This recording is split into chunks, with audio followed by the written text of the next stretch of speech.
craziest game. What's up is down and what's left is right. It's through the looking glass we go. And that is where I've been for, 14 years now. If I'm a little burned out, you'll understand why. Now, like, ugh, crispy critters. It's a terrible medical term for third-degree burns.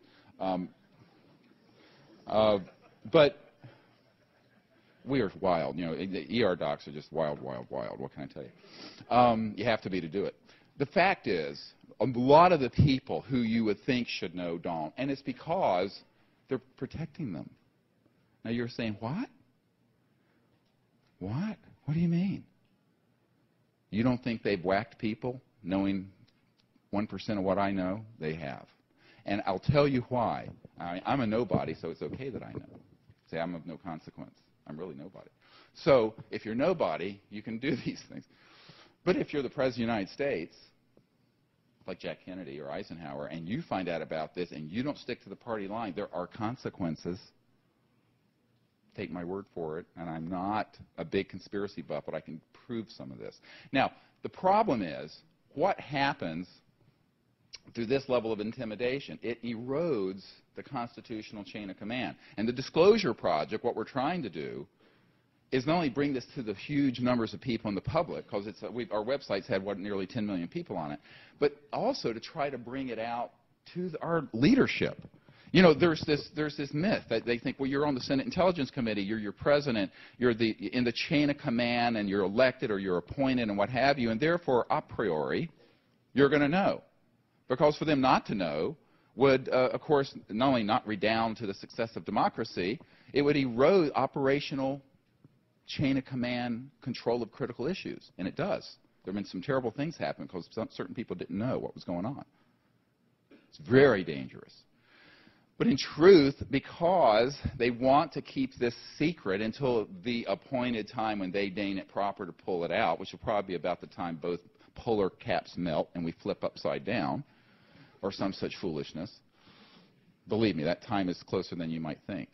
And the fact is, we have some folks who just cannot let this out because it would completely upset the apple cart of the geopolitical power structure.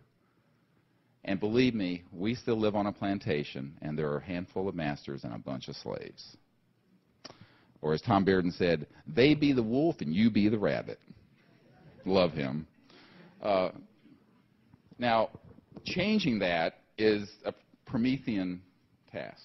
It hasn't been easy, and it still isn't easy. I was talking to Paula Harris earlier. I said, we need to write something called The Struggle. It's been mind-blowing. It's been interesting. The only reason I'm still in this effort at all is that I'm certain of what the truth is, and I'm certain of the implications of it being tremendous. We have the ability to transform this planet from the current state of massive poverty, environmental decay, non-sustainability into a rose garden. We can do it. We can do it in our lifetime. We're going to have to pull together to do it.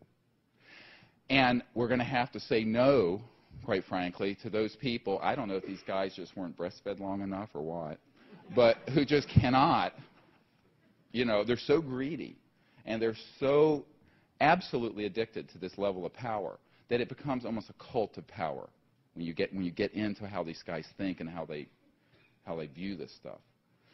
Now, the cogs in that big machine, and there are a lot of cogs, lower level folks, don't really know what's going on, and so they just go along with the game. There are a lot of mid-level apparatchiks, sort of functionaries. But the truth is, we have the ability in our time, right now, to change that status quo, but it's going to take all of us doing a lot more than we've been doing. We're going to really have to put our shoulder to the wheel and pull together and do it. Now, my view of this is, over the years, have evolved. After I met with Lord Hill Norton in Great Britain, who, can you hold this for a minute? Are you hot? Maybe I'm having a hot flash. Male menopause. But cooking up here. So, I'm glad I didn't wear a tie. I'm going to take this off. We'll have a strip show here soon. That's my night job. But I am a bodybuilder, bench 380, arm curl 160. It's fun. That way people sometimes will leave you alone. Not always. Doesn't always work. What was I talking about? Before I had my hot flash? Well, Lord Hill Norton is a wonderful man who knows this stuff is real now, but when he was head of the Ministry of Defense, he didn't know anything. And, of course, MOD head in England, as you know, is this also like DCI. They're also head of all the intelligence directors, MI5, MI6, MI99, whatever it is. But the problem is that just like here, if you are in those positions, you may or may not know what's going on. He didn't. And I was at his cottage. They call them cottages. This beautiful old house, this antiquity with a thatched roof, you know, in Hampshire, you know, in England. They're just beautiful. And I was there, and he was in an armchair, and I was in an armchair, and he said, well, why the hell wouldn't they have told me? He was mad. I mean, he was like 5'3", and he's steely blue eyes, and he's a 5-star admiral and a sea lord. And I said, well, sir, I'll answer your question with a question.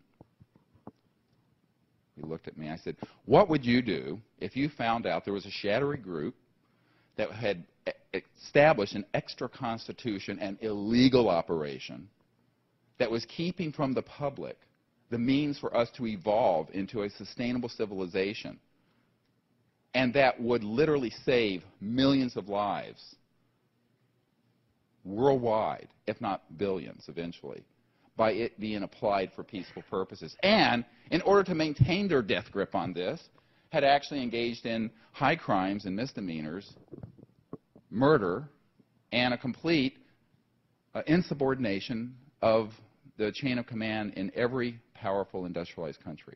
He said, I wouldn't have stood for it for one bloody minute. I said, that's why they never told you. They know that.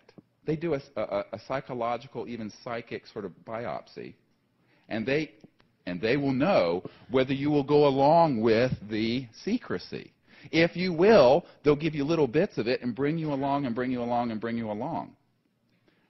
And if they think you won't, they're not going to tell you, because if they do, they know they're going to have to do something to silence you. So it protects good people from knowing who are in high positions. Think about it.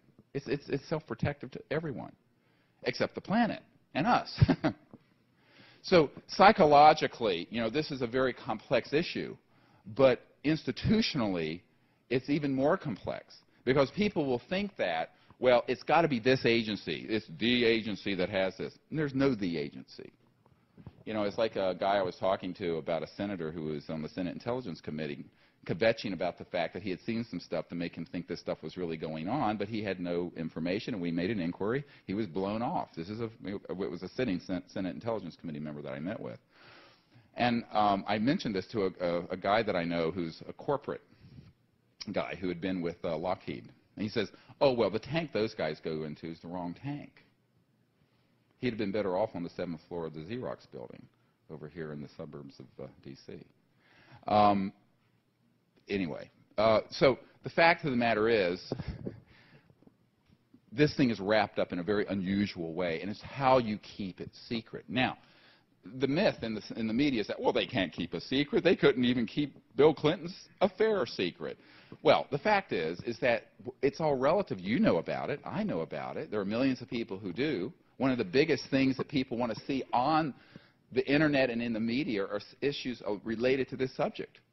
Anyways, I was on Larry King Live years ago when they did a show on this. His producer said it was the highest ratings they had ever had, ever. So you can't tell me, even from a money whore point of view of the media, they're all shills for either money or something, that there's not interest in this. There is if it's done well, and you keep it out of the silly season of, you know, whatever. I think that the problem is that we have lost all of our major institutions on this subject, which includes the national security, infiltration, and corruption in the corporate world for the media, where the media has become the chief roadblock to the secrecy. It has.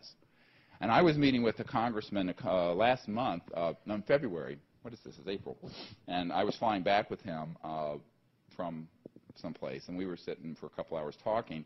And this congressman is on the House Energy and Commerce Committee. And he knows that I'm trying to identify new energy systems that are based on zero-point energy and electrogravitic and so-called anti-gravity systems to bring out to the public